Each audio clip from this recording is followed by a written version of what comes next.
With their new superstar duo of Butler and Stephen Curry, the Warriors have climbed from 10th to 6th in the Western Conference standings and have looked like a completely different team. Of course, Butler was the only player the Warriors acquired at the trade deadline, and their general manager Mike Dunleavy Jr. recently revealed that Quinton Post's development made Golden State approach the trade deadline differently.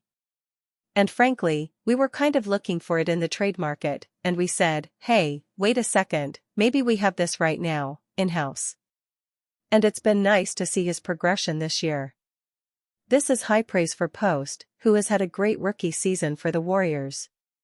With Post playing well, Golden State elected to not pursue a big man in the trade market despite being linked to many around the NBA, including Nikola Vucevic of the Chicago Bulls.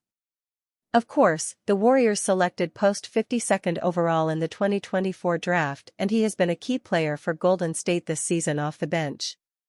This season, the 24-year-old is averaging 8.3 points, 3.8 rebounds, and 1.5 assists per game while shooting 46.8% from the field and 42.6% from three.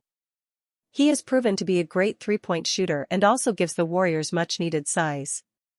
With Post having a great rookie season and receiving high praise from Dunleavy Jr., the Warriors hope that he can continue to develop into their center of the future.